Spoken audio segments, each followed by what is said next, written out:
Con esta última intervención concluyen las intervenciones de las y los ciudadanos diputados. Por último, se le concede el uso de la palabra al secretario de Finanzas sin tiempo límite para dar respuesta a todas y cada una de las preguntas de los ciudadanos diputados que formularon estas. Adelante, secretario.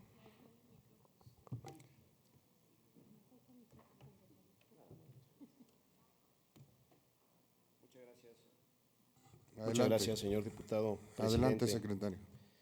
Bueno, en principio agradecer a las diputadas y diputados que nos hicieron favor de vertir sus comentarios, sus propuestas, sugerencias y reflexiones.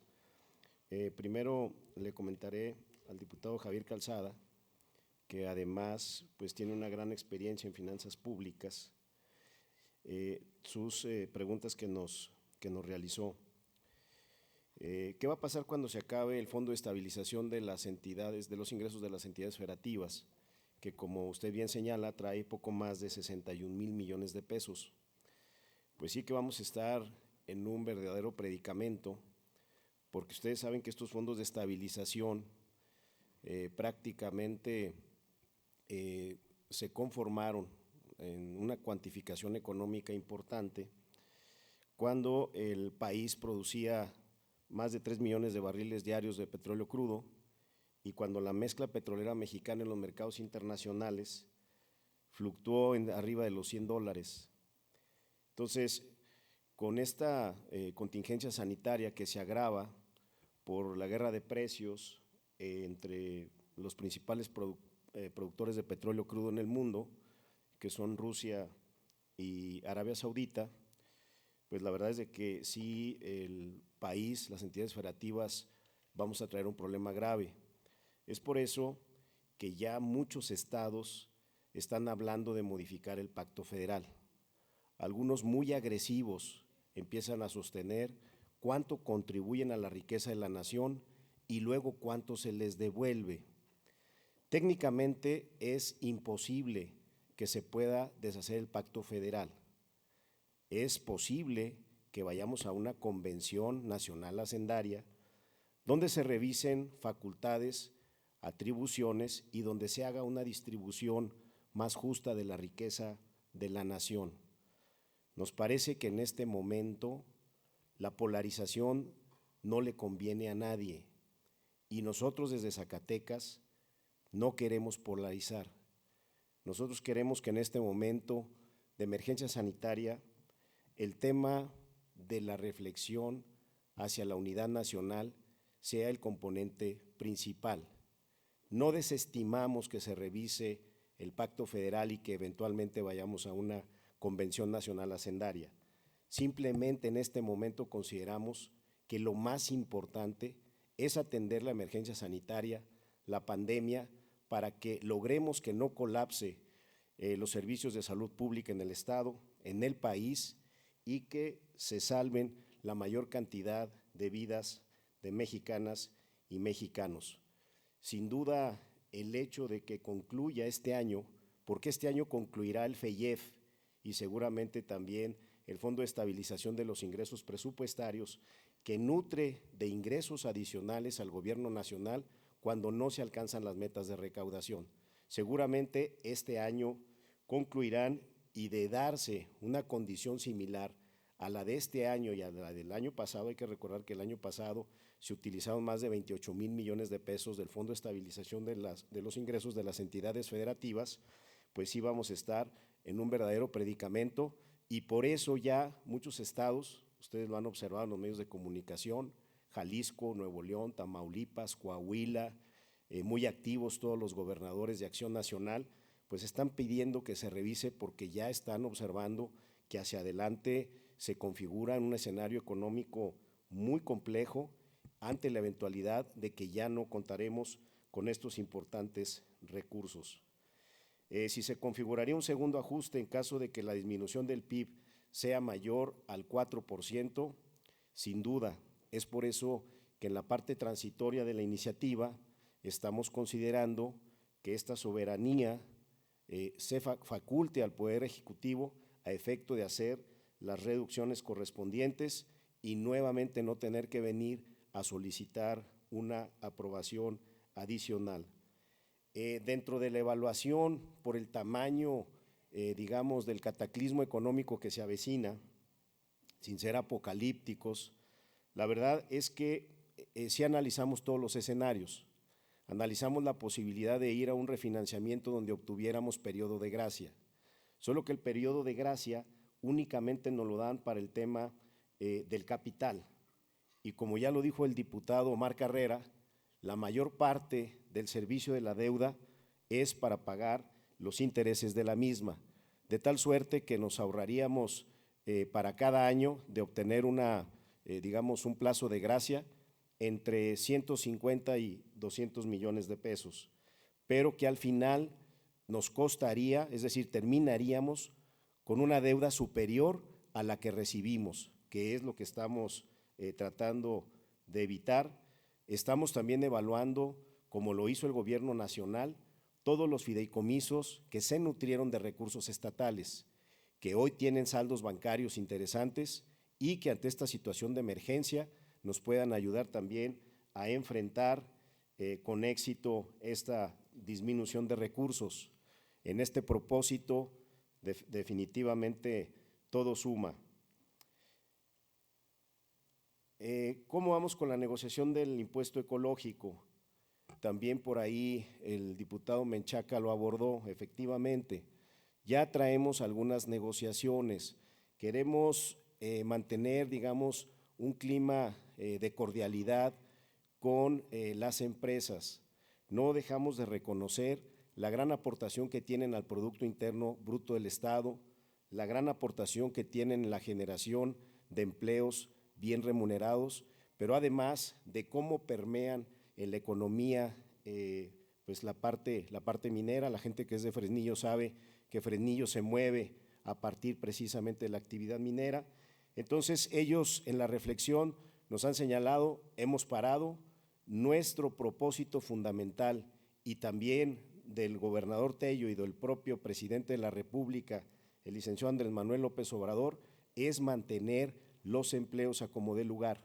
Entonces, Newmont mandó prácticamente a todos los trabajadores a su casa, a trabajar algunos desde su casa, con un porcentaje de los salarios. Entonces, pues un poco la petición es, deja que pase la urgencia sanitaria, dejemos que sobrevivan la mayor cantidad de empleos, que es la parte fundamental y la indicación, y a partir de entonces, ahora sí, iniciar con algún proceso de negociación. Efectivamente, ya ganamos la controversia constitucional, efectivamente también ya ganamos el amparo, sin embargo, todavía tendrían, digamos, pues algunas argucias jurídicas para poder prolongar durante todavía algún tiempo el pago de esta contribución. Es lo que ya no queremos que ocurra.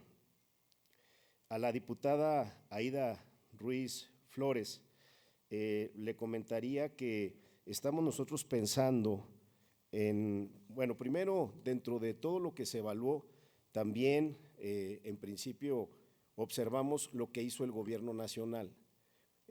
Pensamos también, hubo quien dijo en su momento, hay que recolectar el aguinaldo de todos los trabajadores como lo hizo el gobierno nacional.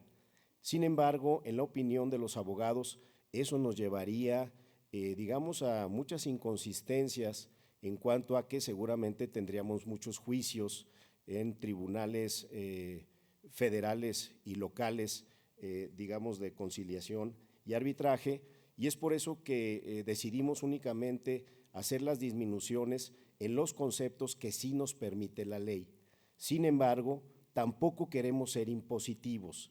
Sí creemos que hoy es un momento donde debemos de dar un gran mensaje de solidaridad a la iniciativa privada, porque la gente que está en sus casas y que recibe su salario al 100% está en una situación de privilegio. ¿Qué pasa con el 50% de la economía, que es gente que si no sale a trabajar no lleva el sustento diario a sus familias, o de empresas grandes que han hecho acuerdos para que se vayan a sus casas con el 50% de los salarios? Creo que sería un buen mensaje de solidaridad, Ojalá y que todos los servidores públicos de confianza nos sumemos a ello, pero no lo vamos a hacer de manera impositiva. Vamos a dar la opción de negativa para quienes no sea su deseo la reducción. Entonces, pues con ello creo que le abonamos nuevamente a que continuemos con un clima de cordialidad. A la diputada Carla, le comentaré que el doctor Breña, la verdad es que hizo una muy buena negociación. ¿Qué sucedió en Zacatecas en el tema de salud? Mientras varios gobernadores en el país polemizaron mucho con la implementación del INSABI, en el caso de Zacatecas fuimos de los primeros que dijimos, sí vamos a tener un trato respetuoso, institucional con el gobierno de la República, y en ese sentido apoyamos la propuesta del INSABI. Esto permitió que el tercer hospital INSABI en el país sea precisamente el hospital en Fresnillo, que ustedes saben está a punto de inaugurarse y que es un hospital que tiene una inversión muy importante, donde debemos decirlo, el gobierno federal nos ha dado el respaldo. Creo que esta polemización en la implementación del INSABI a nivel nacional le ayudó a Zacatecas para que obtengamos recursos extraordinarios importantes y que estemos atendiendo en la emergencia de salud de manera adecuada. Hasta donde tenemos conocimiento, usted debe de tenerlo más porque usted conoce muy bien el sistema, pero yo platico diario con el doctor Breña y él nos sostiene que tienen prácticamente cubierto todo el tema de cubrebocas, etcétera, todo lo que se requiere para poder atender de manera adecuada la pandemia, pero sobre todo cuidar a estos héroes nacionales, a los doctores, a los médicos, a las enfermeras que están, digamos, en primera línea enfrentando la pandemia. Efectivamente, el gobernador anunció ya un bono y compensación a médicos y enfermeras, que si mal no recuerdo es por el orden del 30% de su salario, y bueno, pues esto se otorgará precisamente a los médicos y enfermeras que se encuentren atendiendo ese asunto. Si pudiéramos hacer el esfuerzo para que puedan tener un seguro, la verdad es que no lo habíamos explorado, lo comento con el doctor Breña, y de darse la condición, pues no lo veríamos mal. La verdad es de que sí están en un riesgo tremendo. Hemos observado cómo en Monclova, en Monclova, Coahuila y en Baja California, creo que en Tijuana, se han dado brotes ya muy dolorosos entre los médicos. Entonces es un tema que con mucho gusto lo vamos a plantear al doctor Breña. Al diputado José Dolores le comento que la reducción del 25% no es del mes de abril y hasta el mes de diciembre, es únicamente durante el tiempo de duración de la pandemia, es decir, estaríamos hablando durante los meses de abril, mayo y junio. Por eso consideramos que ojalá y todos los poderes, los autónomos, todo ente público se pudiera sumar a este gran esfuerzo. Reitero, la parte principal, más allá del ahorro que se pueda tener, es el mensaje que le damos a la población. La iniciativa privada, las empresas están sufriendo en serio y sí ven cómo de manera cómoda quienes tenemos un trabajo en el gobierno recibimos cómodamente hasta nuestras casas el salario correspondiente. Al diputado Juan Mendoza le digo que coincido con él, en este momento extraordinario se deben de tener también respuestas extraordinarias. Nosotros confiamos en el presidente de la República y creemos que sí nos van a ayudar. Ya el señor gobernador el día de ayer entabló comunicación con la secretaria de Gobernación, la ministra en retiro, Olga Sánchez Cordero, le dijo que había leído la carta. Esa carta prácticamente lo que señalaba es todo el esfuerzo que ha hecho el pueblo de Zacatecas desde octubre del año 2016, con aquel primer decreto de fecha 5 de octubre que se publicó en el Diario Oficial del Estado, el día 5 de octubre del año 2016, que contenía una serie de medidas en materia de austeridad, racionalidad y calidad del gasto. Y luego toda la transformación del marco jurídico que ustedes conocen, con 17 leyes, entre unas nuevas y otras con reforma, con un nuevo Código Fiscal del Estado, con una nueva ley de deuda, con una nueva ley de disciplina financiera del Estado de Zacatecas y sus municipios, más estricta, y lo pueden ustedes evaluar, que la ley de austeridad republicana, y así lo señala el señor gobernador en la carta, con el refinanciamiento que fuimos al año 2017, con el incremento de los impuestos a los zacatecanos, con la creación de nuevas figuras impositivas y con todas las medidas en materia de contención de gasto. Entonces, lo que le expresábamos de manera respetuosa al presidente es que Zacatecas ya hizo su tarea, ya hizo lo que tenía que hacer y hoy estamos ya al límite. No hay otra figura impositiva que podamos elevar. No existen posibilidades de ingresos ya en nuestro incipiente Sistema Nacional de Coordinación Fiscal que podamos instrumentar.